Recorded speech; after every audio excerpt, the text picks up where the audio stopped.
Selamat datang pemirsa, Anda kembali bersama Mengingkat Fakta. Namun sebelum kita masuk lebih dalam, jangan lupa tekan tombol like dan subscribe. Dengan begitu, Anda tidak akan ketinggalan fakta-fakta tersembunyi yang akan kami ungkap berikutnya. Kali ini, kami akan membongkar sisi tersembunyi dari sebuah kawasan kecil di Yerusalem yang bisa mengubah tensi Timur Tengah hanya dalam hitungan jam. Di bagian atas kota tua, umat Islam mengenalnya sebagai Kompleks Masjid Al-Aqsa atau Al-Haram Al-Sharif. Dalam tradisi Yahudi, kawasan yang sama disebut Temple Mount. Di sisi barat bawahnya berdiri tembok ratapan, tempat doa paling penting bagi orang Yahudi. Sekilas, ini terlihat seperti kawasan suci biasa, namun sejarah menunjukkan hal berbeda. Dari kunjungan politik, alat keamanan di gerbang masuk, sampai bentrokan saat Ramadan, tempat ini berkali-kali menjadi pemicu krisis besar. Lalu, apa sebenarnya rahasia Al-Aqsa yang membuat Israel dan Palestina sama-sama tidak mau mundur dari Yerusalem?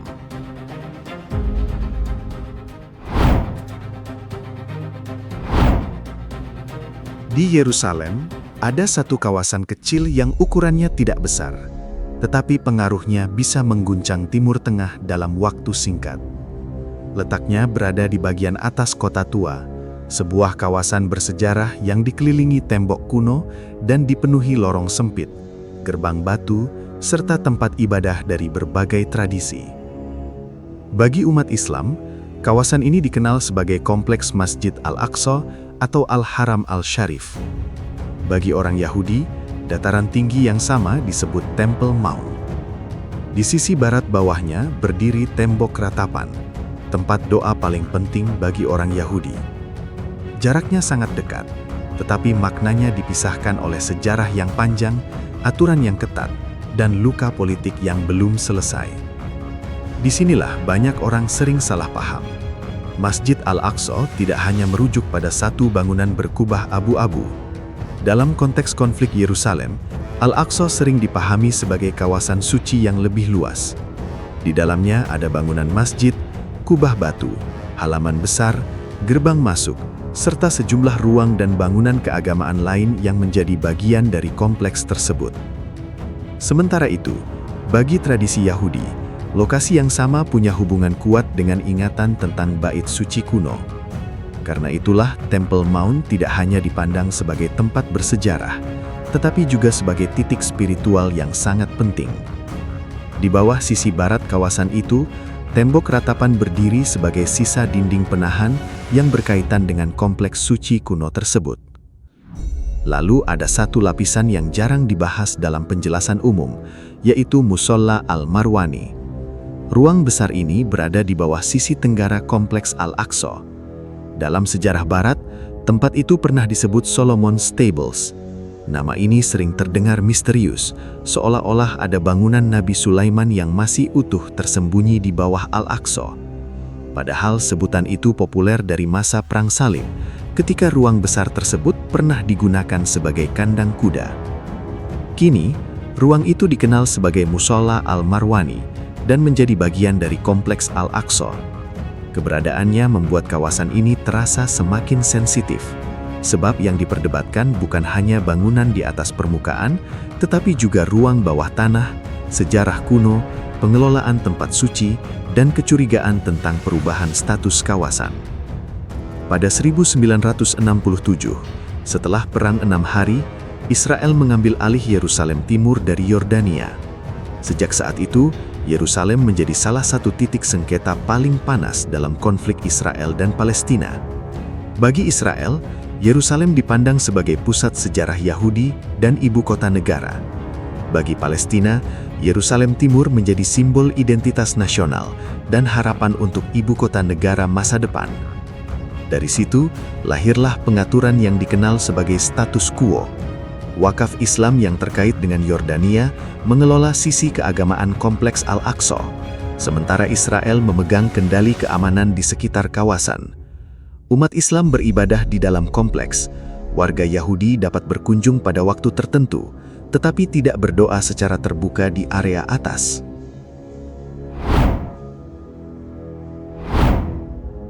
Pada 28 September 2000, Ariel Sharon, tokoh oposisi Israel saat itu, datang ke Temple Mount atau Al-Haram Al-Sharif.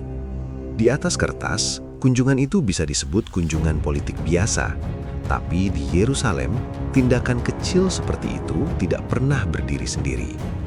Bagi pendukung Sharon, kedatangan itu menjadi pesan bahwa orang Yahudi punya hak mengunjungi tempat yang mereka anggap paling penting dalam sejarah spiritual mereka.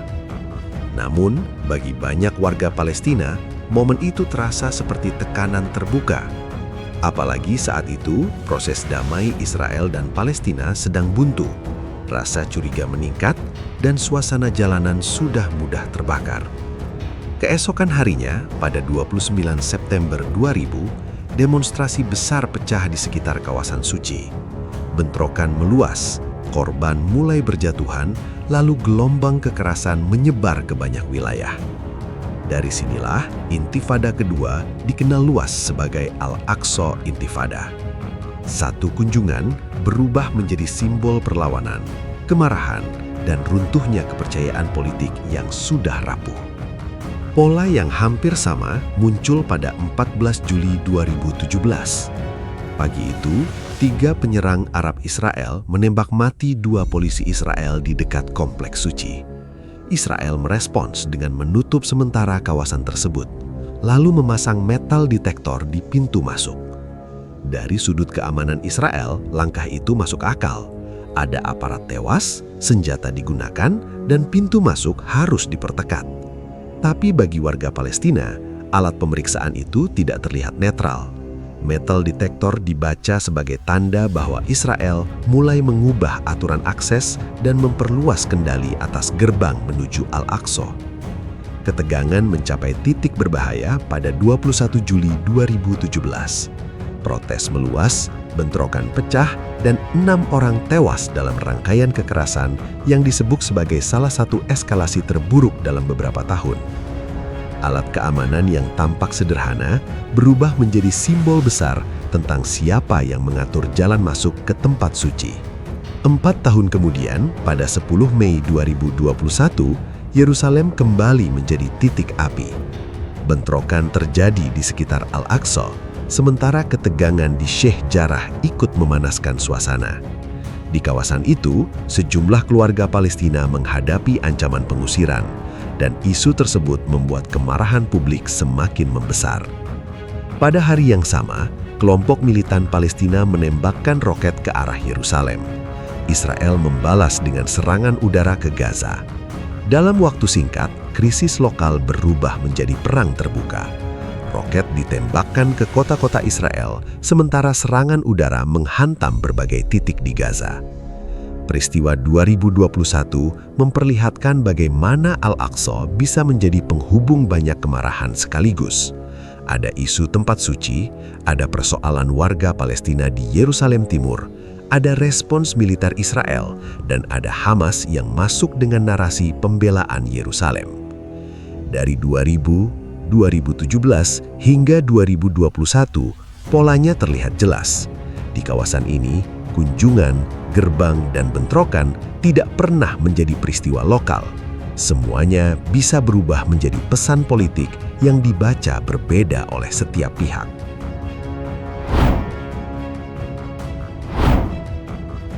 Rahasia terbesar Al-Aqsa bukan hanya terletak pada kesuciannya. Banyak tempat suci di dunia dihormati jutaan orang, tetapi tidak semuanya mampu mengubah suasana politik dalam hitungan jam. Al-Aqsa berbeda karena kawasan ini berdiri di titik tempat iman, sejarah, tanah, hukum, dan kekuasaan saling bertemu. Bagi Israel, Yerusalem bukan sekedar kota tua yang penuh bangunan bersejarah. Yerusalem adalah pusat identitas nasional, pusat pemerintahan, dan ruang keamanan yang terus dipantau. Setelah Israel menguasai Yerusalem Timur pada 1967, kontrol atas kota ini menjadi bagian dari cara Israel membaca keamanan negaranya. Jika ketegangan muncul di kota tua, dampaknya tidak hanya terasa di sekitar gerbang batu, tetapi bisa menyebar ke tepi barat, Gaza, perbatasan Lebanon, bahkan hubungan diplomatik dengan negara Arab. Karena itu, setiap langkah keamanan Israel di kawasan ini selalu berangkat dari rasa waspada.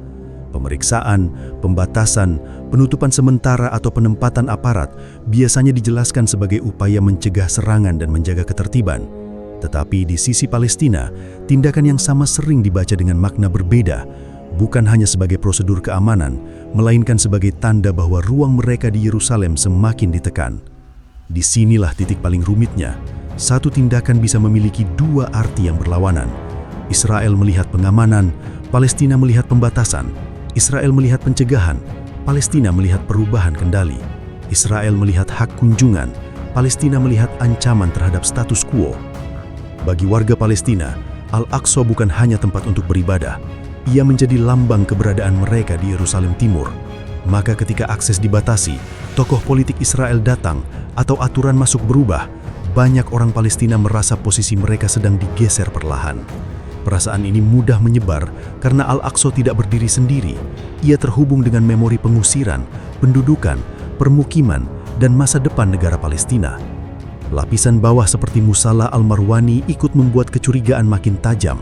Setiap kabar renovasi, penggalian, atau perubahan ruang bisa langsung dipahami sebagai tanda ada agenda tersembunyi.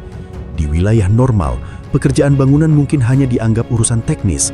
Di Al-Aqsa, hal teknis bisa berubah menjadi isu politik karena bawah tanahnya pun dibaca sebagai bagian dari perebutan narasi sejarah.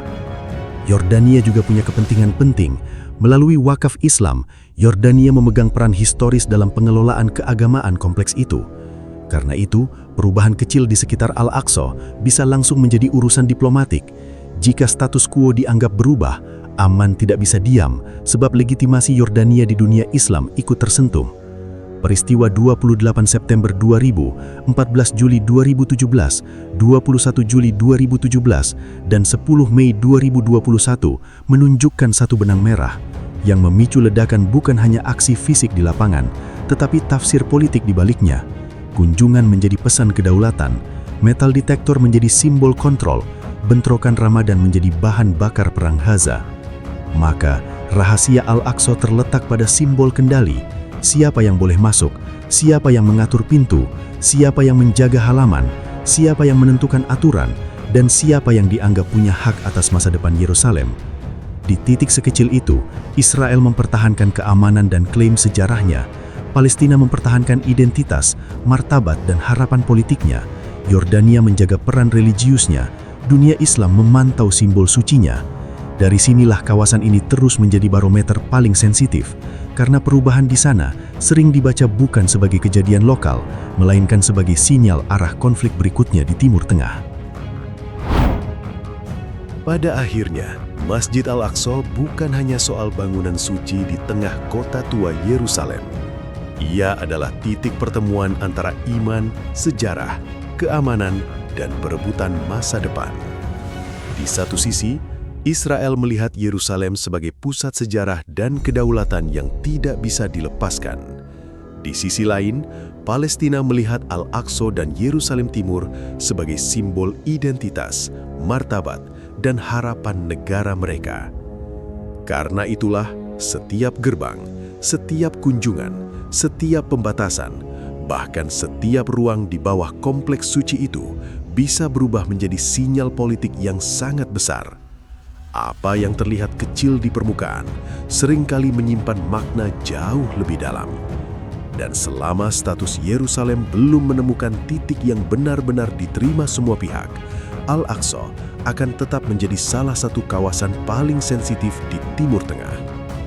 Demikian rangkaian fakta yang berhasil kami singkap hari ini. Jangan lupa subscribe ke channel Menyingkap Fakta dan aktifkan lonceng notifikasi agar Anda tidak ketinggalan pengungkapan fakta-fakta penting lainnya. Menyingkap Fakta, mengungkap kebenaran di balik setiap peristiwa. Sampai jumpa pada fakta berikutnya.